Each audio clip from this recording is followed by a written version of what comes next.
بسم الله الرحمن الرحيم إن الحمد لله نحمده ونستعينه ونستغفره ونعوذ بالله من شرور أنفسنا ومن سيئات أعمالنا من يهده الله فلا مضل له ومن يضلل فلا هادي له وأشهد أن لا إله إلا الله وحده لا شريك له وأشهد أن محمدا عبده ورسوله صلى الله عليه وسلم صلى الله عليه وعلى آله وصحبه وسلم تسليما كثيرا أما بعد Allahun Azza wa Jall lavdrojmë, atë falenderojmë, vetëm prej Tij ndihmë dhe falje kërkojmë mbrojtje të Allahu Azza wa Jall nga të këqijat e shpirteve dhe veprave tona, atë të cilën e udhëzon Allahu me mirësinë dhe urtësinë e Tij nuk ka kush që humb, ndërsa atë të cilën e humbje me drejtsinë e Tij nuk ka kush që udhëzon.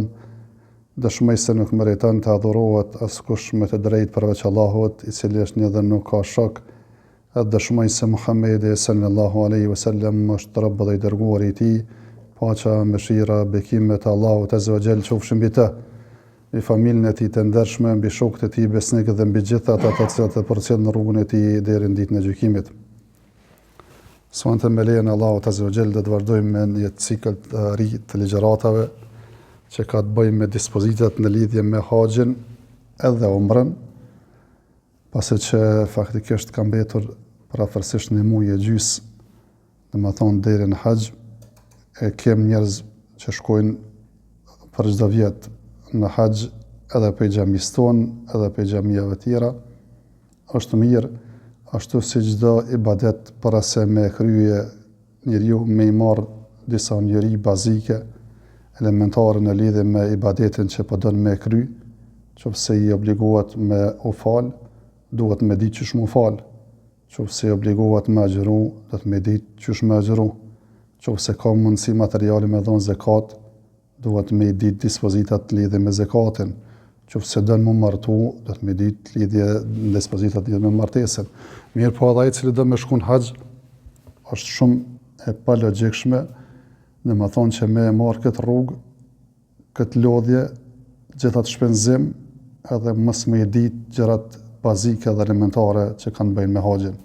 Këtë po them pe përvojës time personale se kam jetuar kohë gjatë atje, edhe dije se s'fal përgatitesh dhe se vin haxhit, saqë edhe çështjet më të thjeshta që kanë bëjnë me haxhin nuk I din. Unë e di që haxhi është pak më I koklavitur se vetëm ata që bëjnë haxh ose jetojnë ato vende, mundën në një farë forme me I ditë në detaje gjërat. Mirë po dhe hiç me ardh mos me ditë kur gjë hiç për haxhin, kjo nuk është domethënë në rregull. Mirë po krahas saj kam takuar njerëz, ata kanë qenë të ri, domethënë dikon moshë time po më të ri, që haxhin e fundit që kam kryer në domethënë Mekë, kam qenë në shoqërim të tyre, kanë qenë 4-5 djem të ri, ata para se me ardhë në haxh, domethënë gjithë ishin nga Zvicra, ma shqiptarë tonë diasporës në Zvicër, të cilët ishin nalë me hoxhën e tyre, edhe I kishin mësuar meselet, domethënë një nga një, saqë edhe disa detaje që unë I kisha harruar, ata mi kujtonin. E faktikisht ka dallim mes këtyre, që më të vërtet e dishin për çka kanë ardhur, edhe ishin përgatitur për çka kanë ardhur, pe atyre që faktikisht e kanë blerë një biletë aeroplanit, edhe në hyp në aeroplan edhe kanë shku, edhe ndoshta edhe me I pyet në cilën qytet apo në cilën shtet I ndoshta nuk ishin ditë më përgjigj. E thjesht çështja e haxhit është çështje domethënë fundamentale në fenë tonë, është shtylla e Islamit. Domethënë pejgamberi sallallahu alaihi wasallam kur ka treguar se feja jonë është ndërtuar mbi 5 shtylla, shtylla e 5 ka përmend haxhin. Edhe hadithi Xhibrilit kur e ka pyetur se çka është Islami, çka është imani, çka është ihsani, për shtyllat e Islamit e ka përmend haxhin. Edhe Allahu Azza wa Jalla ka folur për haxhin, ka thonë velillahi ala nasi hijjul beyti man istata'a ilayhi sabila, dhe është obligim për njerëzit me bë haxh kush ka mundësi me shku deri atje. Pra thjesht çështja e haxhit është çështje jo e lehtë, është çështje bazike në fenë tonë, është themel I Islamit. Edhe atë me Kur'an, me Sunet, edhe me konsenzus që është farz. ka pej dietarëve që thojnë qofse me mohuaje s'ka dyshim se ka konsenzus që del njëri pej feje, me thonë që haxhi s'është kur gjë. Po ka pej dietarëve që thojnë mos me pas mundësitë praktike me kryen haxh e mos me kry haxhin del pej feje ashtu siç e lën namazin ai që e lën namazin. Edhe pse s'jam me këtë mendim, edhe mendoj që mendim nuk është i qelluar, mirë po ka prej dietarëve të ehli sunetit, nuk po them për fraksioneve të devijuara, po prej domethënë dietarëve të ehli sunetit kanë thonë se ai i cili nuk e kryen praktikisht haxhin me mundësitë me krye i tillë domethënë del domethënë prej feje. Kështu që çështja e haxhit nuk është çështje lehtë. Edhe pse zakonisht kur e flasin njerëzit të dietarët për haxhin, edhe haxhin e përmendin edhe umrën, dyjet, domethënë për herë, nga se domethënë janë dyjat që kryhen në njëjtin vend, edhe pse kanë dallim njëra prej tjetrës, dyjet janë vizitat e Çabës, gjithsesi el-umra është e zjara, me përkthy gjithsesi është domethënë me bë ziaret, me vizitu. Që kjo është fjala umra, që i bie faktikisht me vizitue Çabën gjatë gjithë vitit, edhe me kry disa rituale si tavafin, sa'jen, edhe shkurtimin apo domethënë rrugën e flokëve. Edhe kaq përfundon umra. Ndërsa el-haxh, domethënë el-qasd, el-haxh e ka kuptimin jo vetëm vizitë, po qëllim. Kjo është kuptimi gjuhësor i sonjat që faktikisht e ki qëllim në jetë për Zotin, me i vizitu ato vende të bekuara edhe me kryu ato rituale në të cilat na ka mësuar pejgamberi sallallahu alaihi wasallam.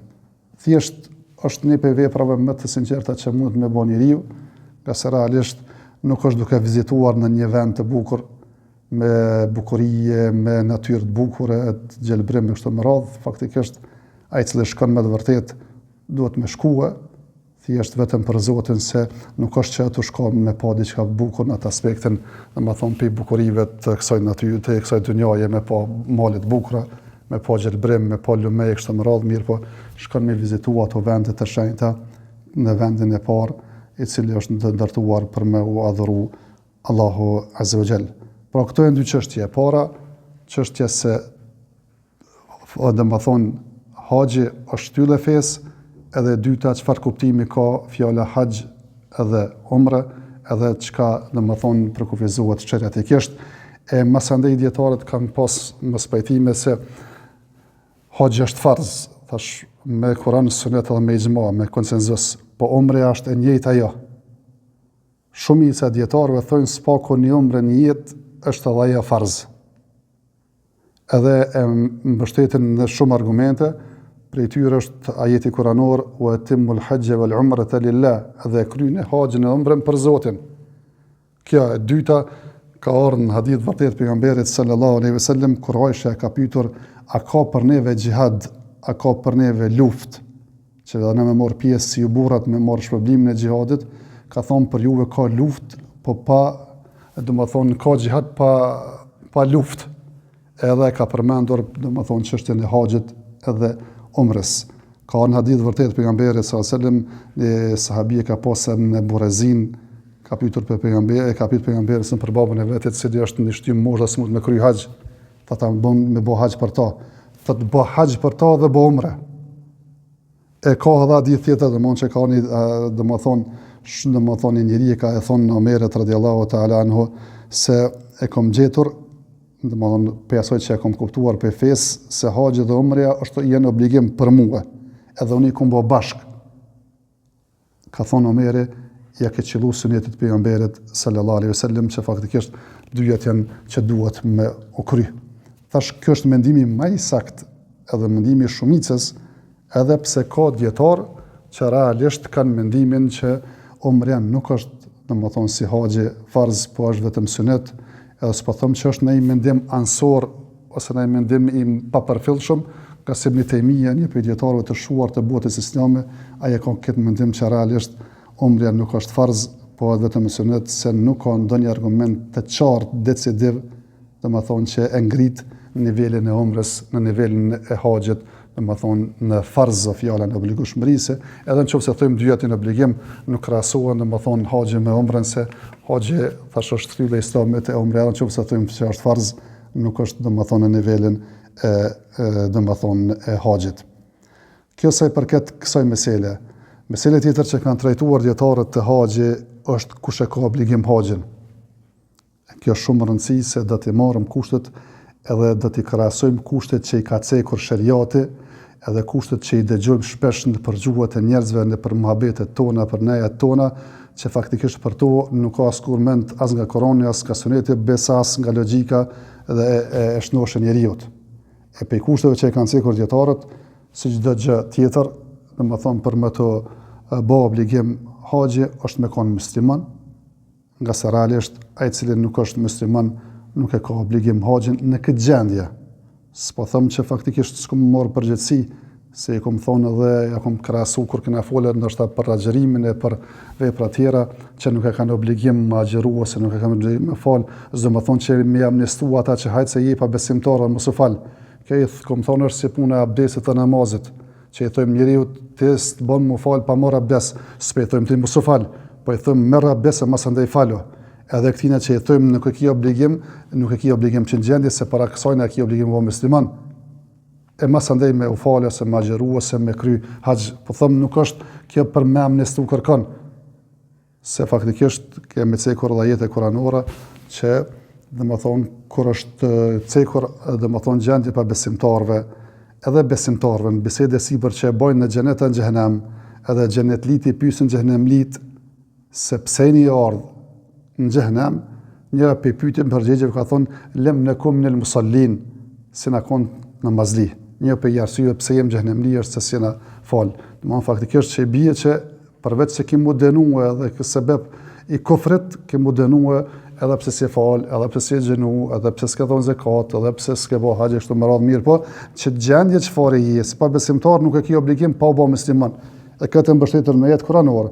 Kur ka folë Allah azza ka thonë wa ma mana'ahum an tuqbala minhum nafaqatuhum illa annahum kafaru billahi wa bi rasulih, dhe nuk ka qenë pengesë me u pranu lëmosha që e dhojnë ata, përveç se kanë qenë personat që kanë mohuar Allahun dhe pejgamberin sallallahu alaihi wasallam, që i bie se në xhenem çfarë janë, duke qenë pa besimtar, duke mohuar Allahun dhe pejgamberin sallallahu alaihi wasallam, nuk pranuan se veprat mira të Allahu azza, duke ashtu të huna haxhit është se haxhi kryhet në Mekë, në Mekë është ndaluar edhe pa besimtar me hi, ashtu domthon faktikisht që pe tyne nuk pritet mu bë haxh përderisa nuk bëhen musliman.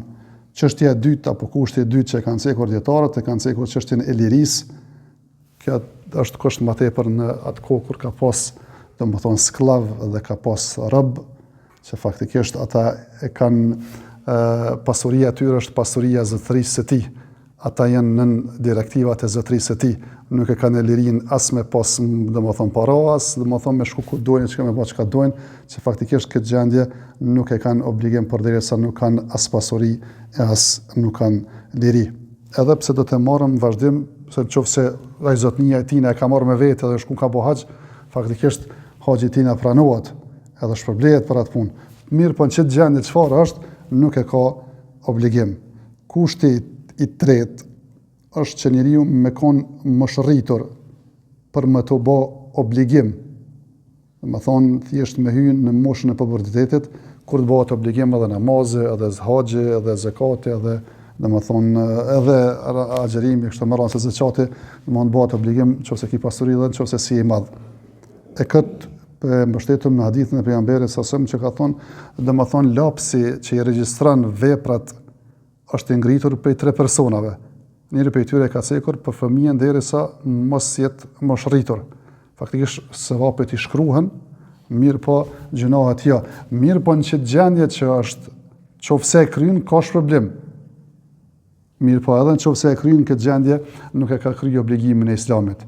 Nga se ka një hadith vërtet pejgamberi sallallahu alajhi wasallam, një grua ka pas një fëmijë në dorë dhe e ka ngrit lart me pa pejgamberi sallallahu alajhi wasallam, ka thonë ja Rasulullah, a bën me bë haxh për to? Ka thonë po, edhe ty të shkruhet sevap. Ama ka një hadith tjetër që do të marrëm më vonë, që realisht ka treguar pejgamberi sallallahu alajhi wasallam se ai fëmijë i cili ka bë haxh kur ka qenë fëmijë, haxhi i tij i pranuar, mirë po nuk e zaventson haxhin e Islamit që duhet me bë pasi që të hynë, domethënë moshën madhore, ose ai rob që në gjendje të robërisë së tij, skllavërisë tij, ka bë haxhin me zotninë e vet. Haxhi i tij është i pranuar, mirë po nuk e kryen kjo obligimin e haxhit të Islamit, se nëse hipotetikisht ai njeri lirohet ndonjëherë, realisht e ka obligim me kry haxhin e Islamit. Kushti tjetër është domethënë që me konë i shëndosh domethënë mendërisht, domethënë me pas intelekt, se njeri i cili është i smut, domethënë psikikisht, i tili nuk e ka obligim, realisht as nuk e ka obligim, pas nuk pranohet. Thash për fëmin i pranohet po se kryen obligimin e farzit, ose robi i pranohet por se kryen obligimin e farzit, ndërsa ai që është jo musliman, edhe ky që nuk është i mirë mentalisht, kjo realisht edhe me kry nuk pranohet për ta. Le që s'kryhet borë farzi, po as nuk pranohet se realisht duhet një në gjendje që nuk pranohen veprat e tyre. Ai si jo musliman e ky i cili nuk din se çka domethënë duke u bë, duke u mbështetur në njëjtin hadith që ka cekur për ata 3 personat që nuk shuan lapsi për ta, një prej tyre ka cekur domethënë ai i cili nuk është mirë mentalisht derisa domethënë të shërohet. Kushti i 5 është që njeriu me pas mundësi. Kur kanë folur të mundësit, dietarët i kanë cek 5 çështje në lidhje me mundësit.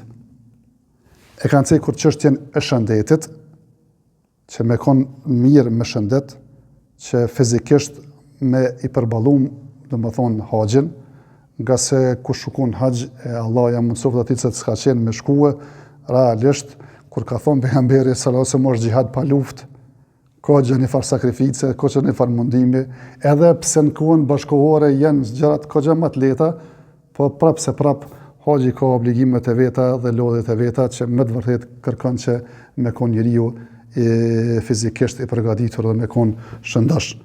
E dyta e kanë cekur te mundësia me pas mjetin e udhimit apo kundër vlerën e saj. Përpara kush ka shku me deve, me kuaj, kush ka shku një kohë, s'dia monin men ka shku njerëz të mirë private dhe me veturat e tyre, po tash në sistemin e fundit faktikisht u rregullu kjo çështje më pothuajse vetëm me agjencione s'mundesh me shku, tash zakonisht na që jemi perislarti duhet me aeroplan që thjesht me e pas mundësi me e pague, domethënë çat bilet të udhimit, edhe thjesht udhimit që e bën jo vetëm me shku deri në Mekë, mirë po ka edhe udhime tjera që kryhen domethënë qoftë me shku në Arafat, qoftë më kthy pe Arafatit në Muzdalifes Mina prapë më kthy në Mekë, këto disa gjëra përsëritjen kështu më radhë që faktikisht duhet me pas mundësi edhe tjera domethënë transportuese. Kjo është kushti i dytë sa i përket ajo që është çështja e mundësive. Kushti ndoshta këto mundet me hijet në kohën bashkëkohore çështja e udhimit dhe çështja e vizës, se tash me rregullimin bashkëkohor nuk lejohet me bë kush haxh vetëm se kush e ka vizën e haxhit. Edhe nëse ki vizë të umrës, nëse ki vizë turistike, edhe nëse jenë domethënë me leje qëndrim të përhershëm atë, nuk lejohet realisht edhe me kon vetë Arabisë Saudite, nuk lejohet vetëm se një herë në 5 vjet ato duke marrë një leje paraprake me bë haxh. Që faktikisht do të mbështihet te mundësia që kjo që njeriu mos më mashtrua prej njerëzve të cilët dojnë me përfitu për i kësaj çështje, edhe me i nis njerëzit edhe me marrë këtë rrugë duke mos e pas domethënë edhe vizën konkrete, domethënë të vizën e haxhit. Çështja tjetër është me pas çka me hongër edhe me pi, qoftë gjatë udhimit, qoftë gjatë qëndrimit, qoftë gjatë kthimit tënd, domethënë deri në shtëpinë tonë, që patjetër që njeriu mos më u bë i nevojshëm dhe me shtri dorën edhe me ju bë ngarkesë edhe barr dikujt tjetër. Për me bë obligim haxhi për ty duhet me pas mundësitë që thjesht përveç biletës, përveç akomodimit, thjesht me pas edhe me hongër edhe me pije atë që ka nevojë, qoftë gjatë rrugës, qoftë gjatë kthimit, qoftë gjatë qëndrimit e kështu me radhë. Çështja e katërt që ka të bëjë me këtë çështje është çështja që përveç vetes duhet me pas me familjen, me lënë pasuri edhe thjesht ushqim me hongër dhe me pi derisa të shkojsh edhe të kthehesh edhe thjesht derisa të vjen në shtëpi tonë. Nga se ka ardhur në hadith vërtet pejgamberi sallallahu alajhi wasallam mjafton njeriu për mëkat që me e humb familjen e tij. Kur e kanë komentuar një prej formave të humbjes, e kanë cekur me humb që mos u përkujdes për udhëzimin e edukimin e tyre, mirë po me humb e kanë cekur edhe faktikisht që kujdeset për ta, domethënë aspektin material, edhe si interesohet as për ushqim, as për veçmbylljes e strehim me kështu me radhë. Pra thjesht përveç që duhet me pas tim me hungër me pijë derisa të kthehesh, duhet me lën familjes edhe me hungër dhe me pijë derisa të kthehesh e jo më tepër. Nëse ki më tepër miron s'prish punë, po nuk është kusht me pas me vjet ata, domethënë me hungër me pijë, edhe çështja e pestë, çështja e mundësive është çështja e sigurisë rrugës. Domethënë në atëherë ndoshta ka qenë pak më ndryshe, edhe tash ka mundësi me këto domethënë lëkundjet që po ndodhin në rajon me pas domethënë në ndoshta një sfidë, po inshallah s'ndodh me pas sfida të tilla, mirë po duhet edhe elementi sigurisë me kon prezencë nëse gjatë rrugës nuk ka siguri me shku, apo në vend kur shkon Mekë nuk ka siguri, apo edhe s'ka siguri me lënë familjen vet vend tonin. Për shkak se jeni rreth faktikisht që domethënë nuk e kanë asnjë njeri, as ka kush që përkujdeset për ta ose ka nevojë ndonjë dikush që menet atë, faktikisht edhe kjo hyn te çështja e sigurisë, e që gjitha këto duhet me kon prezente që me të bë obligim, se përndryshe nuk e ki obligim me shku në haxh. E pe krejt këtyre kushteve, te gratë është edhe një kusht tjetër që do të marrim domosdoshmë pak më vonë, është çështja që me pas një shoqërues, mirë po me pas shoqëruesin mahremin, do të kuptojmë se kush është mahremi për gruan, domethënë që baba, burri, vëllav, daja, migja kështu, me radhët e marrim më konkretisht se kush është fjala për mahrem. Mirë po, zjajnë të e po vëllezër të nderuar se çto kushte i kanë cekur dietarët. As e kanë cekur me thonë 40 vjet, as nuk i kanë cekur me martu fëmijët, ose fatkeqësisht ka herë që dëgjon disa njerëz që jemi rije në farforme të shije jetën hala, se kur shkojnë haxh domon tash duhet më bë burrë mirë. La ilaha illallah. Domon faktikisht non t'i japi harallak vetët edhe hapësirë që me bë gjënoa, domon e kush garanton që ti kemi plakë edhe kemi ardhur dhe mundsinë edhe me shkon haxh edhe me kryet obligim edhe më përmirësu. Po do më thonë që këtë që to gjëra qarkullojnë, disa thotë ja, pa i bë 40 vjet s'do bëhet obligim, do më thonë hoxhë.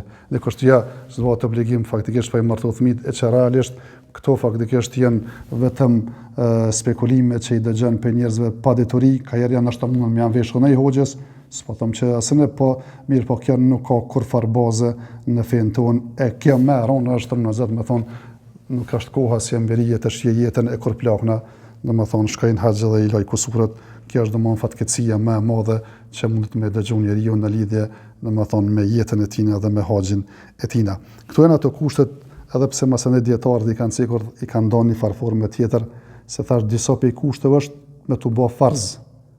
Disa kushte janë që më të pranu, e disa kushte janë që faktikisht e kryen domethënë obligimin. Të çështja se edhe me të bë obligim, edhe më të pranu, edhe më krye haxhi, duhet me kon musliman, edhe me kon i shnosh. Domthon në 3 format, pa kon çdo dyja kushte s'mund të më pranu. Ka herë domethënë nuk të bëhet obligim. Me kryt pranohet, mirë po farzin se kryn. E se kom kanë fëmin edhe ai cili është sklav. Edhe është një çështje tjetër, dhe më thonë që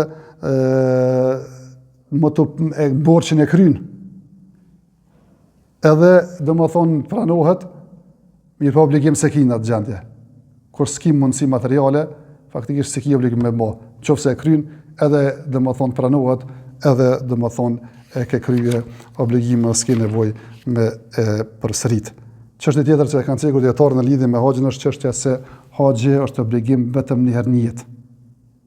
E këtë mbështetën në hadithin e vërtetë pejgamberit sallallahu alaihi wasallam, se ka qenë pejgamberi sallallahu alaihi wasallam duke folur për haxhin, duke treguar shokëve se Allahu jo ka bërë farz haxhin. U çuni shok e ka pasur al-Aqra bin Habis. Ka thonë ja Rasulullah, a për çdo vjet?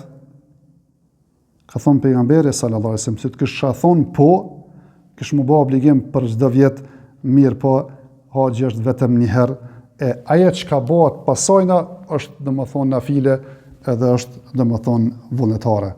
Çështja tjetër që e kanë cekur dietarët në lidhje me haxhin është se haxhi bëhet obligim më një herë kur bëhet obligim, kur të plotësohen çdo kushtet. thjesht je shëndosh, je musliman, je moshritur, i ke mundësit, s'ka me thonë faktikisht, me thonë hajt po pres sa naj vjetë. Ma unë se ka unë hadith vërtet për jambere, se më shpejtoni me ba haxhin, se nuk e din që ka komendor të ardhmen, a ki ju mirë të me prit ajo. E kjo e para, e dyta për argumenteve që e marrin dietarët është se kur thot Allahu diçka farz, krye që të punë, ose pejgamberi sa krye që të punë, është e palogjikshme me thonë, hajtë se e kryjmë mas 10 vjetë, se që ta shtemi thonë djallit tënë, krye që të punë, me thonë, hajtë se ta kryjë nesër, a din qatë vjen mërzi, bele veç me thonë që dhe pak, ku të e thurë diçka me ba, po të vjen mërzi. E ty Allahu dhe pejgamberi sallallahu alaihi wasallam po të kërkon me kry haxhin, qofse ki mundësit, e ti për thu që dhe pak, që dhe naj vjetë, e Allahu alem, e din në mund se a kime prit të mund qatë vjetën që të kime shkuë, dhe më thonë haqë, si pas mëndimit, më të saktër se kur kryet, më thonë kur bëhet haqë, obligim njeriu do të me bënë në mënyrë automatike dhe mos me shtyje pa një arsye shumë të fortë. Bile kanë ardhur dietarët të harruat të çështja e mundësive, në mundësisë materiale kur kanë folur se kush e ka në aspektin material mundësinë me bë haxh. Kanë thonë, qofse një njeri e ka një shtëpi të madhe, që realisht dhe më thonë duhet se ka nevojën me pasat shpi. E ka me 10-15 dhoma, dhe më thonë me tokë shumë, i vlen nështë 100.000 euro, mos thëmë nështë miliona, faktikisht është e pashfrytzueshme për ta, ndoshta kur nështë ato zbanon. Po në qofse banon një pjesë tina, një pjesë e shpije. A duhet me shit shpinë e me marrë një më të vogël sa ka nevojet e me kry haxhin? Apo pyetje tjetër, ka një vetur 100.000 euro. Njeriu mund të me kryej punë një vetur 5.000 euro, 10.000 euro. Pa kurfar problemi. Edhe tash, nështë kesh s'ka. Po i thëtë s'ka mundësit. Ma të e ki veturën 100.000 euro. A e ka obligim me shqit veturën edhe me marrë diçka ma thjesht me kry obligimet e me kry haxhin, do më kej djetarë thënë se e ka obligim edhe me shqit shpinë, e ka obligim me shqit veturën edhe me kryje, do më thonë, haxhin se i ka mundësit, nëse ato që i ka, kejt janë luks për ta, faktikisht edhe pa to bën, edhe ma thjesht mundet me jetu edhe pa mblon kur gjë, do më thonë, keq. Çështja që e kanë cekur dietarët është se qofse njeriu ka pamundësi me kry haxhin, edhe e ka çu dikën bedel me bë haxh. Mirë po, para se me hijaj me bë haxhin, para se me shku në Arafat, ose para se me bë ihramin, thjesht thotë më kanë dalë dhe pare, e kom shit në i tokë, ose një borç që se pas kom ditë më ka kthy dikush. Faktikisht, me thonë atina nalote se pe kry për vete, apo faktikisht a i vazhdan. Thojnë djetarën qofë se thjesht ka kaluar Arafati, a i veç ka në hi haxh, edhe faktikisht, në më thonë, a i e krynë për ty. Apo e ka kryjë, dhe më në ka hi një hram, e ka kryjë për ty. Për ndryshe, qofë se para kësajnë ndodhë, para se me hinë ritualin e haxhit ose apo numrës, faktikisht, dhe më thonë, ose më falë, është smut, më tash me marrë, i veç më në mënësi, asine, më smut, e ka që dikën bedel. Mirë po, faktikisht, ka mendu që thjesht a i s'përmirësohet, elhamdulillah ka përmirësu gjendja. Para se me kondi të Arafatit, faktikisht, e ka që bedelin, pa i dëmonë u shnosh. I thëtë ati njerët, mos e nis me bo haxh për mua, se unë faktikisht e kry për vete, se i ka mundësit me kry tash, e kështë dhe ka obligim. Apo në numre, në më thonë, që se ka bo njetë, në më thonë me bo ihram, me vesh ihramin, faktikisht të të një se tash jem shnësh dhe ka mundësie dhe me thonë me bo. Qufë se një njeri, e këto do të me ditë se njeri ju bedel duhet me qua vetëm 2 raste. Rasti par për të vdekur, edhe rasti 2 për të gjallin i cili ose është i shtym në mosh, edhe s'ka mundësi fizike me e ba, e kalon komt, e kalon syt, nështë ta dëmohon gjymtyrët nuk i funksionojnë, apo nështë ta s'është i shtym mosht, po e ka një sëmundje kronike tron, që ja pa mundësën faktikisht, dhe më thonë, me kry haxhin. Vetëm këto 2 raste lejohet me qu bedel. S'bën me qu bedel, dhe më thonë, për një njeri i cili faktikisht është shnosh gjallë është, nuk i ka mundësit, është i varfër. S'ka nevojë se ka imër, nështë Allah azza veli që në pasuri, më për tonë nuk ka, dhe të thëmon nevojë, dhe më thonë me që kërkan bedel. E këtë për e thojmë se ka argumente, nga se ka ardhë një gru nga një fis, ka thonë pejgamberi sallallahu alaihi wasallam, ja Rasulallah, nonën teme e kam rri obligimi haxhit, babën teme e kam rri obligimi haxhit, mirë po ka qenë i smut dhe s'munët me nejt mideve, s'munët me uthu, a bën me bo haxh për ta? Ka thonë bo, a i hadithet që e kanë fillim me Burezinit, i ka thonë prap për babën e vetë, ka thonë a bën me bo haxh, se baba jam është i pështy mosh, ka thonë bo haxh edhe bo umre për ta. Disa mesele që i kanë cekur, këtë është shumë interesant me i ditë se qofse është burr, a bën me çu bedel grun, ose qofse është gru, a bën me çu bedel burrin, po thuaj se konsenzus ka që bën me bo këtë punë. Në çështje që e kanë cekur dietarë dhe me duket vetëm të Hanbelit është kjo mesele është, domethënë qofse unë jam prej Kosovës, po du me çu bedel dikon, a duhet patjetër me kon edhe prej Kosovës që me çu bedel apo bën me çu një student që është Mekës në Medinë. Po thëmë këtë shembull të marrë për neve praktik, se realisht ka edhe në shembuj tjerë. Ka këta Hanbelit thojnë jo, veç peq atyjet ku jeton personi, për shkak të udhimit me shku deri atje. Se thojnë bedeli, ajo që thjesht kryet bedel, duhet mi përngjo ajo që kryet për vete. Qofse kryen, dhe më thonë, pej kahit, do të me kry prej kahit e që realisht, kjo është thash mendim i tyre, mirë po është mendim i paqëlluar, nga se udhimi si udhim nuk është për qëllim në veten e vetë. Se ti mundesh me shku për biznes në Arabi Saudite, edhe të kanë zonë haxhi, këta ka gjetë dikush në lidhje me marrat lejen për me shku në haxh, edhe mundesh me shku s'është patjetër me ardh prej Kosovës, me thonë jemi Kosovës e do të munis prej Kosovës me shku në haxh. Se realisht që ky udhimi nuk është vetvete për qëllim. Qëllimi është me bëj të vizita, a i bën ti prej Kosovës, a ka qëlluar atje, dhe më thonë qoftë student apo diçka për biznes ose në turizëm apo diçka, edhe bën haxhin, dhe më thonë nuk prish, dhe më thonë punë. Te gratë është një kusht, ajo është me pas mahrem. Mahrem për gruan është çdo i afërm i saj, me të cilin e ka të ndaluar përjetësisht martesën. E ajo ka mundësi me kon afërsie gjakut, afërsie miqësisë, edhe afërsie, domethënë e xhirit. Se shariatin ton, domethënë ka edhe afërsi për xhirit dhe ajo që ndalohet prej, domethënë gjakut, ndalohet edhe prej xhirit. Faktikisht baba, vllau, gjyshi, migja, daja, këta janë të afërm prej gjakut që ndalohet me ta martu përjetësisht, këta janë mahremat e grus. Prej miqësisë, dhe më thonë vihera, qofse njeriu martohet me një gru, vihera është ndaluar përjetësisht më martu me ta. Apo djali martohet me, dhe më thonë me një gnuse, vihera e ka ndaluar përjetësisht më martue me qatë nuse. Ndërsa për shembull baldëska nuk hen këto, se burri e ka ndaluar me baldëskën me e marë përderisa është i martuar me çdo gruan. Me dek që kjo gruaja lejohet me martuar nëse ka razillëk edhe pajtim me martuar me baldëskën. Pra thjesht nuk hen baldëska këto. Pra thjesht hen ajo çka është vetëm e përhershme, domethënë ndalesë në martesës, e kështu të hen edhe nga gjaku, domethënë mahrem qoftë ai bab, vëlla, nonë kështu me radhë qoftë kanë afërsie, domethënë nga xhiri. Pra thjesht duhet me pas mahrem. Mirë po, të çështja e mahremit është mirë me ditë në disa sene. Çështja e haxhit, vëllezër të nderuar, është obligim si për burrat, si për gratë.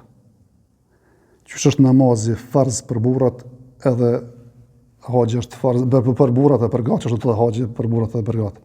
Nuk ka dallim në esencë. Në bazë ashtu që kërkohet më fal, ashtu kërkohet me haxh, ashtu që kërkohet me xheru gruaja, edhe burri ashtu kërkohet edhe haxhi. Kjo është meselja e parë. Meselja e dytë, ashtu siç e ka obligim gruaja mos me ngu kërkon për mu fal, ashtu e ka obligim mos me ngu kërkën nëse i thotë mos shko haxh. Është shumë rëndësi me diçet mesele. Ka mundësi vjen baba të çikës mos u fal. Ose i thotë djalit, i thotë bab, këto s'mojnë goj. Ose edhe burri, thotë mos u fal, mos e çet shamin, mos shkon haxh. Burr, bab, vëlla, mirë po këto nuk e ngoj askan. Qofse mbledhsohen çdo kushte që janë cekta më herët. Edhe te gratë në mënyrë të veçantë është çështja e mahremit, me ato kushte që i ceka, realisht nuk e ka obligim kërkush, nuk e ka dhe drejtë me ndal gruan, domethënë me bë haxh. Edhe kjo duhet me ditë, për shkak se ka një hadith vërtet pejgamberit sallallahu alajhi wasallam ka thënë pejgamberi sallallahu alajhi wasallam nuk e lejohet asnjë gruaje që me u veçu me një burr të huj pa pas një mahrem të vetin atë. As nuk i lejohet asnjë gruaje me u dhu pa pas një mahrem të vetin në shoqëri. Edhe kur e ka dëgju këtë hadith, kjo hadith është në Buhari, i ka thonë ja Rasulullah, gruaja jam u nis me shkon haxh, mirë po unë jam thotë shkrua me marr pjesë në luftë në xhihad. Ka thonë pejgamberi sa le xhihadin edhe shko bashkan gjetje gruas tonë edhe shko bë haxh me gruan tonë. Para mendoni domthon fen ton nuk ka gjë më të vlefshme se xhihadi, është kulminacioni i fesë, nëse njeriu don me shkon xhihad dhe me sakrifikuar edhe jetën e vet edhe i domthon asana. Mirë po në kësi raste pejgamberi më ka thonë ja mos shko te xhihad. Shko te me gruan tonë dhe shoqëro. Ka edhe në paradithe tjera që si lejohet një gruaje që beson Allahun në ditën e gjykimit me u thue domethën pa mahrem, pra thjesht këto duhet me pas qartë dhe mos me e lehtësu këtë punë, me thonë hajtë se ka dallim me stresë dhe vjetrës. Se shpesh e nin, sa hinë qofë se e re, mos shkon më qofë se është e vjetër, s'pish punë se o plak. Nuk ka ardhë asë një argument, asë Kur'ani as sunet që ka dalu, do më thonë, gruaja pa e vjetër dhe të shkon pa mahrem, e reja dhe të shkon me mahrem. Ose tash e dëgjojmë, sidomos domosdoshmë të vendin tonë, thonë, po nëse shkon në shoqëri të sigurt, nuk prish punë. E na ja u bojmë një pyetje, që ta njerëz që kanë pas shke gruaja me shkue, me kam ka pas me shku? Me sahabet, me Abu Bekrin. Abu Bekri u konë udhëhec si e ti hoxhe. A po mendoni që ka shoqëri më të mirë njerëzim se sahabeta? Edhe pejgamberi sa se më ka thonë, je mos e le me shku vetëm, po shko ti me ta. Le xhihadin, shko ti me ta. Kështu që këto fjalë që i dëgjojmë ku pas koha, jo, hajtë se dëmon nëse e re, mos shkon nëse është e vjetër, le të shkon, ose faktikisht nëse shkon në shoqëri të sigurt, le të shkon kështu më radh, mos i lehtësoni këto gjëra që s'ni ka lehtësuar Allahu Azza wa Jall, nga se faktikisht, do të thonë, nuk është ka herë keqja, nuk është patjetër më ndodh çdo kunja që më bën san haram. Mundësia eventuale më ndodh dhe keqja, faktikisht merret në vendime përgjithshëm që janë ndalën njerëzve këtu. E jo vetëm këtë çështje, edhe shtetit çështë të pran. Jo gjithë njerëzit vrasin, po përderisa ka mundësi me bë dikush vrasje, i ndalën disa gjëra të caktuara ose në mesele tjetra apo. Përderisa ka mundësi potenciale me ndodh një keqje, faktikisht ndalohet ajo punë që më mbyll dera asaj çështje. Edhe çështja e mahremit duhet me pas konsiderat që mahremi duhet me pas dy kushte. Me kon i mos rritur, se fëmija s'më thonë që është mahrem, edhe me kon i shnosh mentalisht nga saj që nuk është mirë, dhe më thonë mentalisht nuk më të me kon mahrem i grus. E zgjatat e çështja e mahremit se është shumë rëndësi, se shpesh po ne lehtësojnë këtë punë e mahremit ju veç në haxh, se realisht çështja e mahremit nuk është kusht i haxhit, është kusht i udhimit për gruan, kudo që të shkon. Qoftë vllaznia në perëndim, qoftë prind në perëndim, qoftë me shku në mon vizita sana, realisht ky kusht mirë po përderisa haxhi zakonisht nuk mundesh me kry vetëm se me udhim, përveç nëse je me kas aty, atëherë faktikisht gjithmonë e kanë cekur dietarët këtë çështje e ka potencuar për shkak se pothuajse nuk ka haxh pa udhim, e gra duhet me pas, domethënë shoqëritë të tyre dikon që domethënë e kanë mahrem. E thuhet dietarët e nëse gruaja nuk gjen mahrem, s'ka kërkon hiç as baba, as non, as evlad, as vllaznia, kështu me radhë hiç kërkush s'mundet më bë mahrem. Ama mundësit i ka, nështë ta mundet me kanë milionere. Thënë dietarët le të paguën një bedel le të shkon, e mos shkon domethënë vetë, edhe kjo është mendimi dhe më thonë më i sakt, edhe meselja e fundit është se do të shkojmë domosdoshmë në haxh, do të shpjegojmë ka dalë dhe mesele tjera, po për sot do të jetë meselja e fundit është nëse një njeri ka pas këtë mundësit me shku në haxh, edhe ka vdekës s'ka shku në haxh, a duhet fëmija ti me e pagu haxhin për ta, ose me shku vetë haxh për ta, ose me përçu dikon bedel? Thënë dietarët, po, patjetër, nga se ka ardhur një hadith vërtet pejgamberit sallallahu alaihi wasallam, një grua pej Gjuhejnës i ka thonë pejgamberit sallallahu alaihi wasallam, gruaja nona jam u zotuar me shku në haxh, mirë po ka vdek para se me realizu këtë nezër, këtë zotim. A me bo haxhin për ta? Pejgamberi sallallahu alaihi wasallam i thot, po, bo haxh për ta, se a këshe po nonën tonë me kam pas borx. A këshe pas obligim ja këthy borxhin nonës tonë. Atë thot borxhi Allahut azza wa jall është më parësor me u kry. E për ata thojnë dietarët, nëse një njeri ka pas mundësitë materiale dhe fizike, këtë kushtet i ka plotësu për me shku në haxh, mirë po ka vdekë dhe s'ka shku në haxh. Për çdo arsye, ndoshta ka thonë hajtë se ma vonë e kryje, kështu më radhë, se ka thonë s'është koha le për me shku në haxh për ndonjë arsye tjetër, e ka vdekë, e kalon pasuri, dietarët thonë ashtu siç nuk ndohet pasuria e tij, si trashëgimi, pa u pagu borxhi. Nuk ndohet pasuria e tij pa u nda parët edhe pjesa e pasurisë për me krye, domethënë haxhin, për shkak se borxhi i Zotit është më parësor se borxhi ndaj njerëzve, edhe pse nuk është kusht, ndoshta veç pej parave tina, ka mundësi thjesht edhe dikush tjetër me thonë e krijon e hiç s'ka nevojë pej parave tina. Unë e kom pas shok, e kom pas dost, ma ka kryer një herë, edhe unë dua, domthon vetë unë më ja pagu.